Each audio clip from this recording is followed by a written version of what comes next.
सुप्रभात. व्यासपीठावर उपस्थित असलेले माननीय उपमुख्याध्यापक श्री ठाकरे सर, माननीय पर्यवेक्षक श्री पवार सर, शिक्षक वृंद व माझ्या विद्यार्थी मित्रांनो, आज नेताजी सुभाषचंद्र बोस यांच्या जयंतीनिमित्ताचा कार्यक्रम इयत्ता 7वी तुकडी अ हा वर्ग सादर करीत आहे. नमस्कार, मी कुमारी शर्वरी पाटील. आम्हा घरी घन शब्दांची रत्ने, शब्दांची वस्त्रे, शब्दांची वस्त्रे. मराठी भाषेला लोकभाषेचा मान मिळवून देणारे जगद्गुरू संत तुकाराम महाराज यांची आज जयंती. त्यांना वंदन करून पुढील कार्यक्रमास सुरुवात करते. आज 23 जानेवारी म्हणजे नेताजी सुभाषचंद्र बोस यांची जयंती. नेताजी सुभाषचंद्र बोस हे केवळ नाव नाही तर एक प्रेरणा आहे. त्यांचे जीवन म्हणजे त्याग, शौर्य आणि देशासाठी सर्वस्व अर्पण करणारी गाथा आहे. लहानपणापासूनच ते अभ्यासात हुशार होते, पण त्यांचे मन नेहमीच स्वातंत्र्याच्या विचाराने भरलेले असत.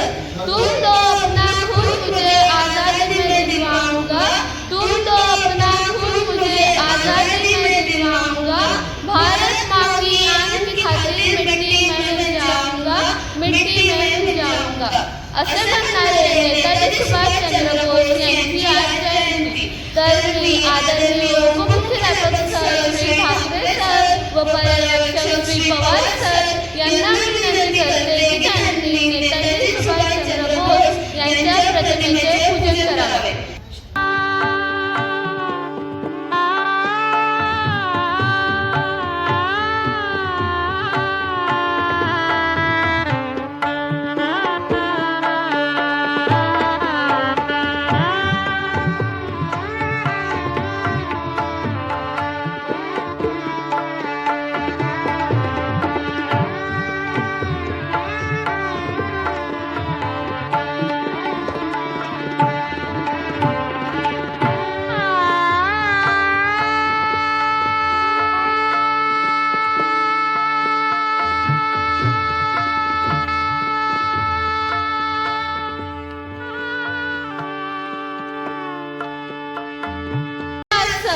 नेताजी सुभाषचंद्र बोस यांच्याविषयी बोलायचे म्हटले की भारत माँ का लाल था वो अंग्रेजों का काल था वो, भारत माँ का लाल था वो अंग्रेजों का काल था वो, नाम था नेताजी मगर धरती माँ का बाल था वो, धरती माँ का बाल था वो.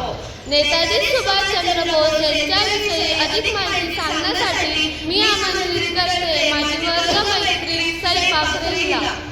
नमस्कार. उजाडली आज मंगलमय प्रभात, देशभक्ती देशप्रेम संचारले आज चराचरात. भारत मातेला वंदन करून करते मी माझ्या भाषणास सुरुवात. मंचावर उपस्थित असलेले आदरणीय उपमुख्याध्यापक श्री ठाकरे सर, पर्यवेक्षक श्री पवार सर, शिक्षक वृंद आणि माझ्या प्रिय विद्यार्थी मित्रांनो, नाहीच नाडले नाहीच अडले, सर्व शक्तीनिशी इंग्रजांशी लढले, स्वातंत्र्याची जंग जिंकण्यासाठी शत्रूला सळो की पळो करून सोडले. असे व्यक्तिमत्व असणारे नेताजी सुभाषचंद्र बोस यांचा जन्म ओडिशा प्रांतातील कटक या शहरात 23 जानेवारी 1897 रोजी झाला. सुसंस्कारांचे माहेरघर असणाऱ्या प्रभावी देवी आणि नामांकित वकील जानकीनाथ बोस हे त्यांचे आई-वडील. सुभाषचंद्र बोस यांचे प्राथमिक शिक्षण इंग्रजी माध्यमाच्या शाळेत झाले. त्यांनी शाळेत शिक्षण घेत असताना त्यांना अमोल वाचनाची प्रचंड आवड निर्माण झाली होती. त्यांनी विवेकानंदांचे सर्व ग्रंथ वाचून काढले होते. विवेकानंदांवर असणारा भिंतपर्यंतचा गणित जणू सुभाषने आपल्या जीवनातच उतरवला होता.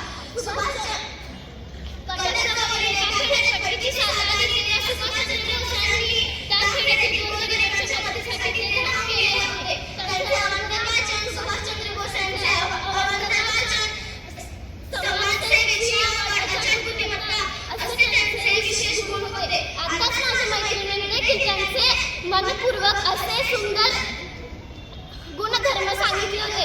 ते म्हणजे तुम मुझे खून दो, आजादी में दिलवाऊंगा, भारत माँ के आन की खातिर मिट्टी में मिल जाऊंगा, मिट्टी में मिल जाऊंगा. भारताला स्वातंत्र्य मिळवून देण्याची इच्छा त्यांना शांत बसू देत नव्हती. भारताला स्वातंत्र्य मिळवून देण्यासाठी सन 1921 मध्ये त्यांनी नागरिक बंगाल आणि आजूबाजूच्या तरुणांना एकजूट करण्याची महत्त्वाची भूमिका त्यांनी बजावली होती. पुढे 1939 रोजी दुसरे महायुद्ध सुरू झाले. तेव्हा त्यांनी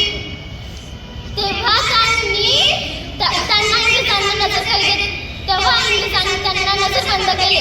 नजरबंदीत असताना त्यांचा भाचा शिशिर कुमार बोस याच्या मदतीने ते नजरबंदीतून बाहेर पडले. पुढे ते जर्मनीत हिटलरला भेटले. भारताला स्वातंत्र्य मिळवून देण्यासाठी त्यांनी अनेक चळवळींमध्ये भाग घेतला. त्यांनी जनतेसमोर अनेक भाषणे केली. त्यांनी केलेली भाषणे म्हणजे पेटत्या मशालीच होत्या. त्यांनी स्वतंत्र आझाद हिंद सेना स्थापन केली होती. आझाद हिंद सेनेचे सेनापती म्हणून लोक त्यांना आदराने नेताजी म्हणू लागली होती.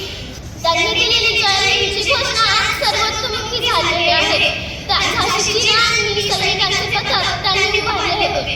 पुढे 2 वर्षांनी आपला भारत देश आझाद झाला. पण स्वतंत्र सेनानी सुभाषचंद्र बोस यांची स्वातंत्र्याच्या कुंडात आहुती पडली होती. पण पुढे 2 वर्षांनी आपला भारत देश स्वतंत्र झाला होता. पण हा शून्यता आपल्याला कायमचा दुरावला होता. आपल्याला कायमचा दुरावला होता. धन्यवाद. धन्यवाद ताई. आझाद हिंद की लेकर फौज जय कल्याण नारा था. आझाद हिंद की लेकर फौज जय कल्याण नारा था. नारी सेना का कर गठन उससे फिरंगी ललकारा था. उससे फिरंगी ललकारा था. नेताजींचे आदर्श विषय मी आमंत्रित करते माझा वर्णचित्र त्यांनी प्रकाश करायला. मी नेताजी सुभाषचंद्र बोस. आज मी तुमच्या समोर भारताच्या स्वातंत्र्याच्या ज्वलंत स्वप्नासह उभा आहे. मला गुलामगिरी कधीच मान्य नव्हती. म्हणूनच मी माझ्या देशाच्या स्वातंत्र्यासाठी माझे सर्वस्व अर्पण केले. मला ठाम विश्वास होता की स्वातंत्र्य मागून मिळत नाही, ते मिळवावे लागते. तुम मुझे खून दो मैं तुम्हें आजादी दूंगा. तुम मुझे खून दो मैं तुम्हें आजादी दूंगा. हे शब्द माझ्या जीवनातील संघर्षाचे प्रतीक होते.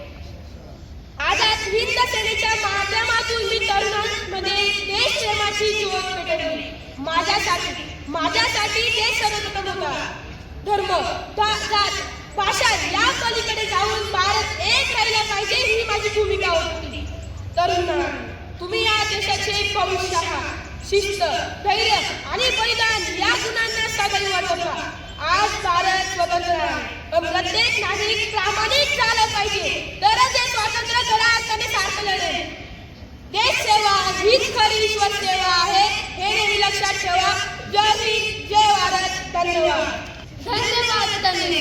जसा वाक्याचा शेवट पूर्ण विरामाशिवाय होत नाही, तसाच कार्यक्रमाचा शेवट आभार प्रदर्शनाशिवाय होत नाही. आता